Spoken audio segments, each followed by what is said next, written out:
Hello, viewer. It is the 25th day of the month of September 2019, and we're glad that you've joined us. Today, as we start our day, we will be discussing something that has been around for a while. We are talking about Kenya's largest infrastructure development, the standard gauge railway, also known to many people as the SGR. The questions that we'll be asking ourselves is the SGR a blessing or a curse to the people of Kenya, and especially to the people in the coastal region? Of late, we've seen leaders come out and criticize the program, even claim that the program is killing the coastal economy. Further to that, we've also seen a study by the University of Nairobi indicating that the SGR is indeed an economy killer to the coastal region. Well, that and more we will discuss later. Thank you very much for joining us once again. You are watching GBS Morning Extra. My name is Timothy Omondi, and please do remember to keep the conversation going on our hashtag. That's GBS Morning Extra, and also you can use our Twitter handle. That's at Kenya GBS. Well, to start us off this morning, we start with first things first. President Uhuru Kenyatta, in an address to the New York during the 74th session of the United Nations General Assembly, said that political commitment is essential for the success of the universal health coverage. The president also reiterated that called on politicians and stakeholders to mobilize communities and citizens to own the universal health coverage. Kenyatta also said that action and interventions by the health sector actors need to be harmonized and aligned where local, national, and international needs are necessary.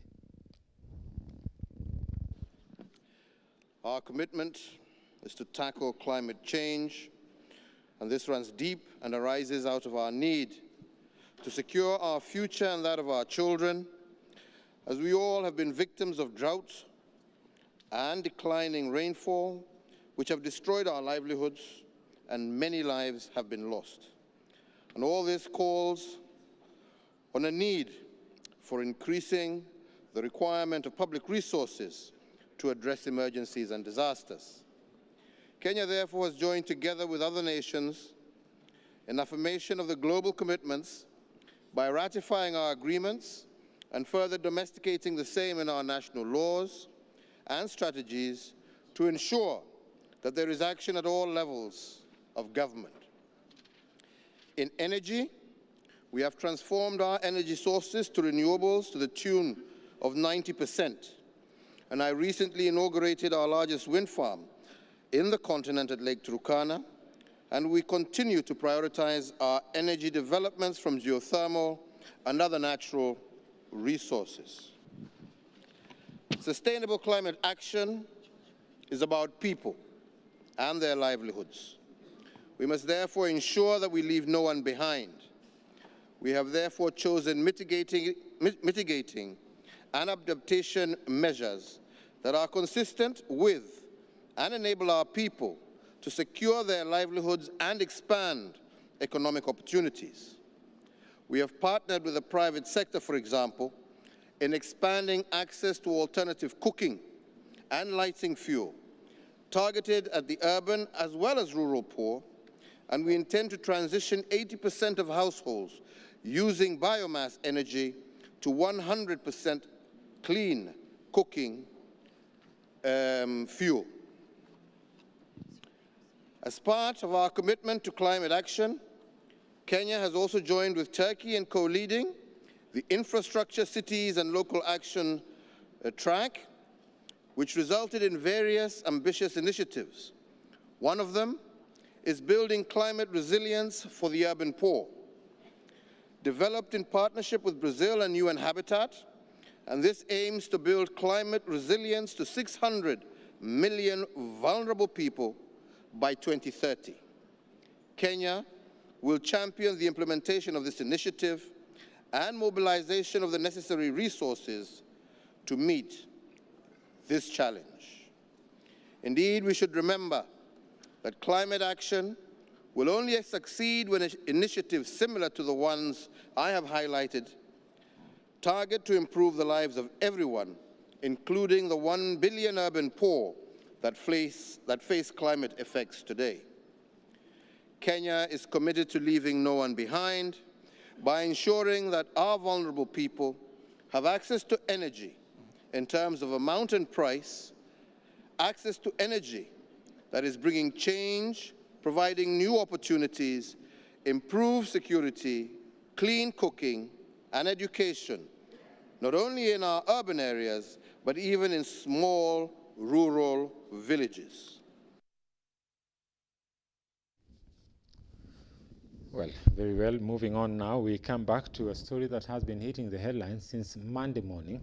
We're talking about the Precious Talents tragedy, which saw about 60 students injured. And yesterday by evening, actually, the toll for students who had lost their lives rose to 8. That's according to official government reports. However, there's been an orchestra of blame games between the authorities, the city council blaming the school blaming the authorities, and everybody blaming each other. Let's listen into these bites.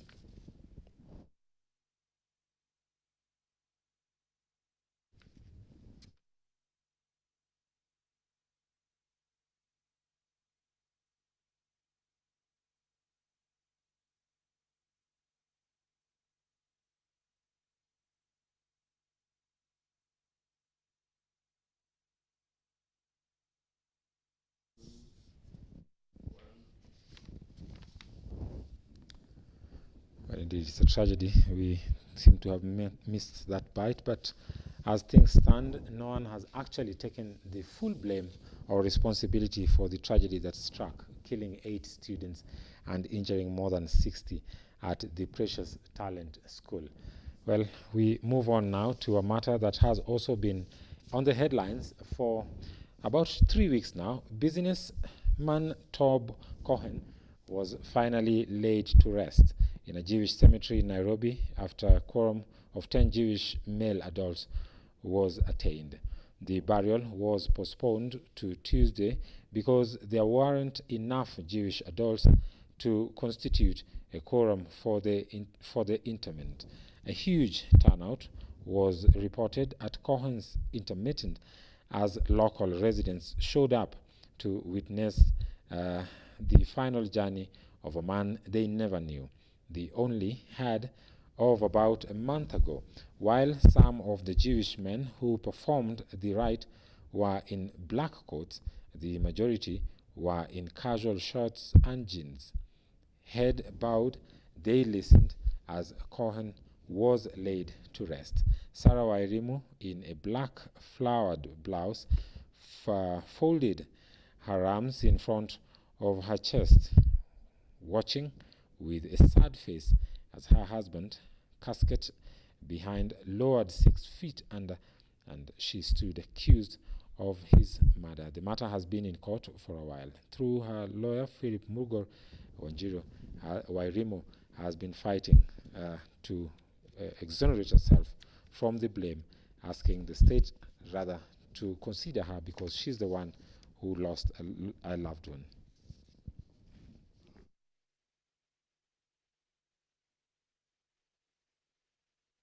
Not scared of anybody. One thing Top taught me is not to take no for an answer. So even in this, I'm going to fight. And even as we stand here, many of the ones who are responsible for Top's death here in sheep's skin, believe you me, your days are also numbered.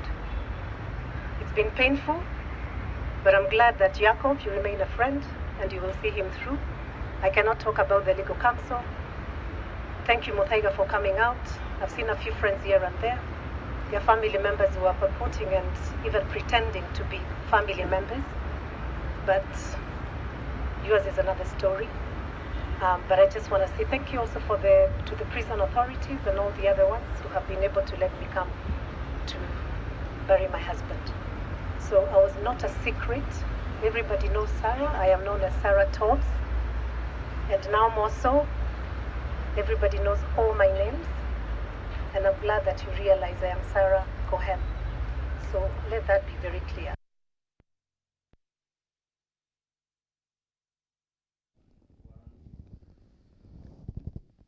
Well, moving on to other matters now.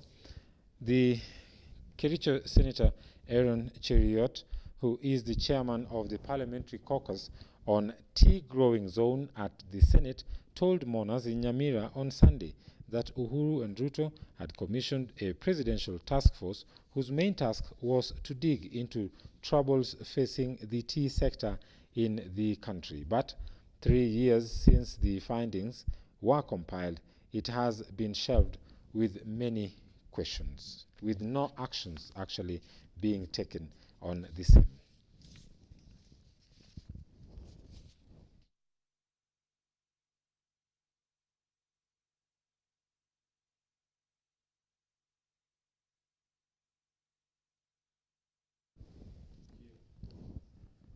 Well, the same did, of course, take place, and if you can remember very well, there was a clash between Aaron Cheriot and the Interior CS, Fred Matiang'i, in the same venue, but also still speaking to the mourners about the same in the burial of Stephen Ongenyo Mogeni at the Ikonge in Nyamira County.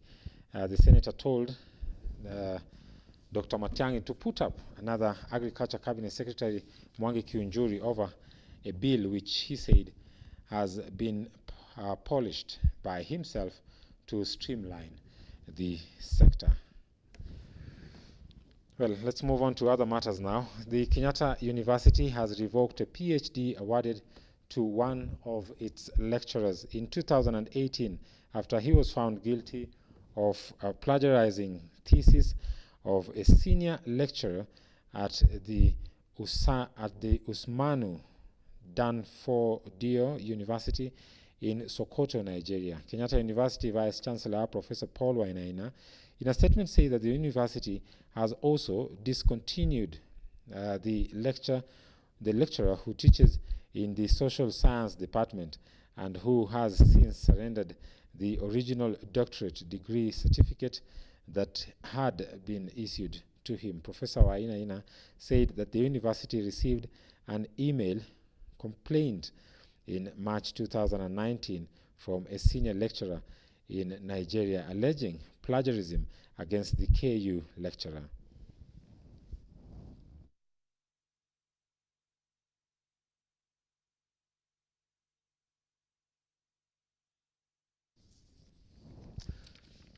Well, on that educational note, we do take a short break now, but when we come back, we still have got some stories lined up for you. And of course, our topic for today, as I mentioned earlier, we are going to look into the standard gauge railway, whether it's a blessing or a curse to the nation of Kenya, and mostly to the people of the coastal province. We've been seeing them on the streets. Yesterday we saw, since actually Monday, they've been on the streets, and traders have been complaining about how the economy of the coastal region is being killed by government decision to commission 100% of the transportation of containers or cargo from Mombasa to the inland Kenya and other parts of Africa to the rail.